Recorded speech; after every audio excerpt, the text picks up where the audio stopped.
जय हो विष्णु भगवान। सुख शांति सुख शांति सुख शांति। प्रबोधनी एकादशी माहात्म्य।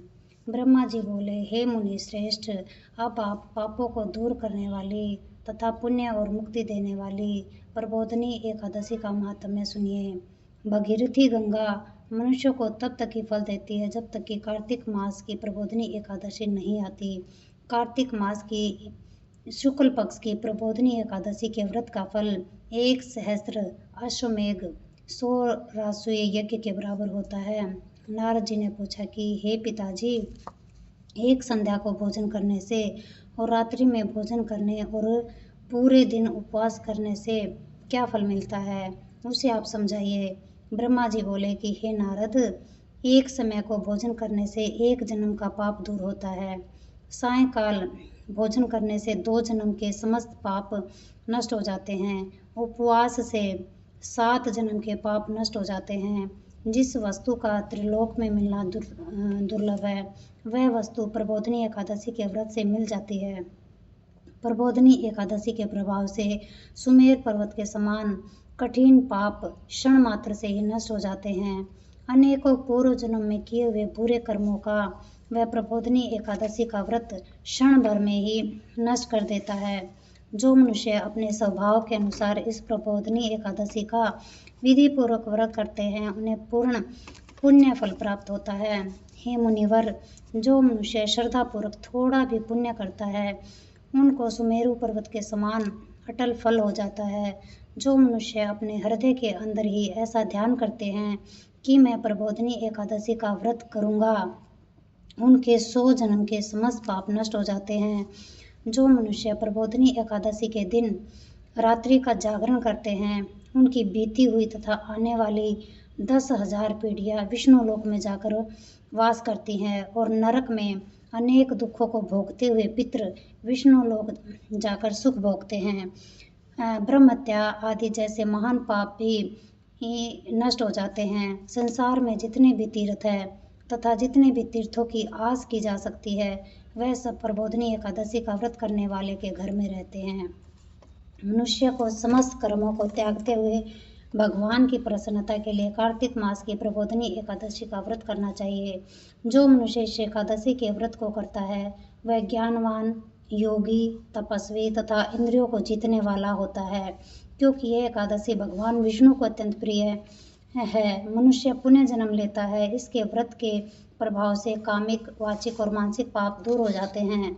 इस एकादशी के दिन जो भगवान की प्राप्ति के लिए दान, तप, होम आदि करते हैं, उन्हें अक्षय पुण्य मिलता है। प्रबोधनी एकादशी के दिन भगवान की पूजा करने वाले यौवन और वृद्धावस्था के समस्त पाप दूर हो जाते हैं। इस एकादशी की रात्रि को जागरण करने का फल चंद्र सूर्य ग्रहण के समय स्नान करने के फल से सहस्त्र गुना अधिक होता है। मनुष्य जन्म से लेकर जो मनुष्य पुण्य करता है, यह पुण्य प्रबोधनी एकादशी के व्रत के पुण्य के समान के सामने व्यर्थ है। जो मनुष्य प्रबोधनी एकादशी का व्रत नहीं करते, उनके सारे पुण्य व्यर्थ हैं। इसलिए हे नारद, तुमको भी विधि पूर्वक भगवान विष्णु की पूजा करनी चाहिए। जो मनुष्य कार्तिक मास में धर्मपरायण होकर अन्य व्यक्तियों का अन्न नहीं खाते, उन्हें चंद्रायण व्रत का फल मिलता है। कार्तिक मास में भगवान दान आदि से उतने प्रसन्न नहीं होते जितने कि शास्त्रों की कथा सुनने से प्रसन्न होते हैं। कार्तिक मास में जो मनुष्य भगवान की कथा को थोड़ा बहुत पढ़ते या सुनते हैं, उन्हें 100 गौ के दान का फल मिलता है। मनुष्य अपने कल्याण के लिए विष्णु भगवान की कथा सुनाते हैं। वह अपने कुटुंब का उद्धार करके 1 सहस्त्र गौदान का फल पाते हैं। जो मनुष्य प्रबोधनी एकादशी के दिन विष्णु की कथा सुनते हैं, उन्हें 7 द्वीप के दान का फल मिलता है। जो विष्णु की भक्ति पूर्वक कथा वाचने वाले ब्राह्मण की यथाचित पूजा करते हैं तथा उसे संतुष्ट करते हैं, वह उत्तम लोक को जाते हैं। इस पर नारद जी बोले, हे ब्रह्मा जी, अब आप एकादशी के व्रत का विधान कहिए और ऐसे व्रत करने से कौन सा पुण्य मिलता है वह भी समझाइए। ब्रह्मा जी बोले कि हे नारद, इस एकादशी के दिन मनुष्य को ब्रह्म मुहूर्त में उठना चाहिए और नदी, तालाब, कुआं आदि पर स्नान करके व्रत का नियम ग्रहण करना चाहिए। उस समय भगवान से विनय करनी चाहिए कि हे भगवान, आज मैं निराहार रहूँगा और दूसरे दिन भोजन करूँगा, इसलिए आप मेरी रक्षा करें। इस प्रकार विनय करके भगवान की पूजा करनी चाहिए और व्रत आरंभ करना चाहिए। उस रात्रि को भगवान के समीप गीत, नृत्य, बाजे तथा कथा आदि से व्यतीत करना चाहिए। प्रबोधिनी एकादशी के दिन कृष्णता को त्याग कर बहुत से फूल, फल, अगरबत्ती, धूप आदि से भगवान की आराधना करनी चाहिए। शंख के जल से भगवान को अर्घ देना चाहिए। इसका पुण्य समस्त दान आदि से करोड़ गुना अधिक फल अधिक है। जो मनुष्य अगस्त्य के फल से भगवान की पूजा करता है, उन्हें अंत में मुक्ति मिलती है। कार्तिक मास में जो मनुष्य तुलसी जी से भगवान की पूजा करता है, उनके 10,000 जन्म के समस्त पाप नष्ट हो जाते हैं। जो मनुष्य इस मास में भी तुलसी जी के दर्शन करते हैं या छूते हैं, ध्यान करते हैं, तर्पण करते हैं, सेवा करते हैं, वह 1000 कोटि युग तक भगवान के घर में रहते हैं। जो मनुष्य तुलसी का पेड़ लगाते हैं, उनके कुटुंब में जो पैदा होते हैं, वे प्रलय के अंत तक विष्णु लोक में रहते हैं। जो भगवान की कदम्ब के फूल से पूजा करते हैं, वह यमराज के दुखों को नहीं पाते। समस्त मनोच्छाओं को पूरा करने वाले भगवान कदम के फूलों को देखकर अत्यंत प्रसन्न होते हैं। यदि उनकी कदम के फूलों से पूजा की जाए तो बात ही क्या है। जो गुलाब के फूल से भगवान की पूजा करते हैं, उन्हें मुक्ति मिलती है। जो आदमी बकुल और अशोक के फूल से भगवान की पूजा करते हैं, वह अनंत काल तक शोक से रहित होते हैं। जो आदमी विष्णु की सफ़ेद और लाल कनेल के फूलों से पूजा करते हैं, उन पर भगवान 4 युगों तक प्रसन्न रहते हैं। जो आदमी भगवान की पूर्व दल से पूजा करते हैं, उसे पूजा का 100 गुना फल अधिक पाते हैं। जो मनुष्य जो भगवान के समीप वैसी पूजा करते हैं जो भगवान यमराज के मार्ग को सरलता से पार कर जाते हैं। जो मनुष्य चंपक के फूल से भगवान की पूजा करते हैं, वह आवागमन के चक्कर से छूट जाते हैं। जो मनुष्य सुनहरी केतकी का फूल भगवान पर चढ़ाते हैं, उनके करोड़ों जन्म के पाप दूर हो जाते हैं। जो मनुष्य पीले और रक्त वर्ण कमल के सुगंधित फूलों से भगवान की पूजा करते हैं, उन्हें श्वेत दीप में स्थान मिलता है। इस तरह रात्रि में भगवान की पूजा करके प्रातःकाल शुद्ध जल की नदी में स्नान करना चाहिए। स्नान के बाद भगवान की प्रार्थना करते हुए घर में भगवान की पूजा करनी चाहिए। इसके बाद व्रत पूर्ति के लिए ब्राह्मणों को भोजन कराना चाहिए और दक्षिणा देकर मीठे वाक्यों द्वारा सभा करानी चाहिए। उसके उपरांत भोजन, गौ और दक्षिणा से गुरु की पूजा करनी चाहिए। जो वसु होती है, उन नियमों को ब्राह्मण के सामने छोड़ना चाहिए। ब्राह्मणों को यथाशक्ति दक्षिणा देनी चाहिए। जिस ब्राह्मण को रात्रि में भोजन करावे, उसे स्वर्ण सहित बैल दान करना चाहिए। जो मनुष्य रात्रि में स्नान करते हैं, उन्हें दही और शहद दान करना चाहिए और जो फल की आशा करते हैं, उन्हें फल दान करना चाहिए।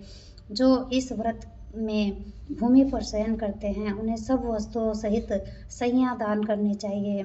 जो पुरुष मौन धारण करते हैं, उन्हें तिल, कंठा और स्वर्ण दान करना चाहिए। जो बालों को धारण करते हैं, उन्हें दर्पण दान करना चाहिए।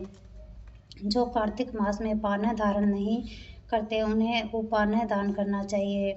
जो इस मास नमक त्यागते हैं, उन्हें शक्कर दान करनी चाहिए। जो नित्य प्रति मंदिरों में दीप जलाते हैं, उन्हें स्वर्ण या तांबे के दिए को पत्ती सहित दान करना चाहिए। जो चातुर्मास व्रत में किसी वस्तु को त्याग देते हैं, उन्हें उस दिन से पुण्य ग्रहण करना चाहिए। जो मनुष्य प्रबोधिनी एकादशी के दिन विधि पूर्वक व्रत करते हैं, उनको अनंत सुख मिलता है और अंत में स्वर्ग को जाते हैं। जो मनुष्य चातुर्य मास व्रत को बिना किसी विघ्न के पूरा कर लेते हैं, उन्हें दोबारा जन्म नहीं मिलता। जिन पुरुषों का व्रत खंडित हो जाता है, वे नरक को जाते हैं। जो मनुष्य इस एकादशी के महात्म्य को सुनता और पढ़ता है, उसे गौ दान का फल मिलता है। जय हो विष्णु भगवान। सुख शांति, सुख शांति, सुख शांति। आरती। ओम जय जगदीश हरे, स्वामी जय जगदीश हरे। भक्त जनों के संकट, दास जनों के संकट क्षण में दूर करे। ओम जय जगदीश हरे। जो ध्यावे फल पावे, दुख बिन से मन का। स्वामी दुख बिन से मन का। सुख संपत्ति घर आवे, धन दौलत घर आवे, कष्ट मिटे तन का। ओम जय जगदीश हरे। मात पिता तुम मेरे, शरण पढ़ूं मैं किसकी। स्वामी शरण पढ़ूं मैं किसकी। तुम बिन और न दूजा, प्रभु बिन और न कोई, आस करूं मैं जिसकी। ओम जय जगदीश हरे। तुम पूर्ण परमात्मा, तुम अंतर्यामी। स्वामी तुम अंतर्यामी। पार ब्रह्म परमेश्वर, जगत पिता परमेश्वर, तुम सबके स्वामी। ओम जय जगदीश हरे। तुम करुणा के सागर, तुम पालन करता। स्वामी तुम रक्षा करता। मैं सेवक तुम स्वामी, मैं मूर्ख खल कामी, कृपा करो भरता। ओम जय जगदीश हरे। तुम हो एक अगोचर, सबके प्राणपति। स्वामी सबके प्राणपति। किस विध मिलूं दया में, कैसे आऊं शरण में, तुमको मैं कुमति। ओम जय जगदीश हरे। दीन बंधु दुख हरता, ठाकुर तुम मेरे, प्रभु सेवक हम तेरे। अपने हाथ उठाओ, दया करो शरण लगाओ, द्वार पढ़ूं मैं तेरे। ओम जय जगदीश हरे। विषय विकार मिटाओ, पाप हरो देवा। स्वामी कष्ट हरो देवा। श्रद्धा भक्ति बढ़ाओ, श्रद्धा प्रेम बढ़ाओ, संतन की सेवा। ओम जय जगदीश हरे। तन मन धन सब कुछ है तेरा। स्वामी सब कुछ है तेरा। तेरा तुझको अर्पण, प्रभु जी का प्रभु को समर्पण, क्या लागे मेरा। ओम जय जगदीश हरे। श्याम सुंदर जी की आरती, जो कोई जन गावे, स्वामी प्रेम सहित गावे। कहत शिवानंद स्वामी, भजो हरि हर स्वामी, मनवांछित फल पावे। ओम जय जगदीश हरे। ओम जय जगदीश हरे। स्वामी जय जगदीश हरे। भक्त जनों के संकट, दास जनों के संकट, क्षण में दूर करे।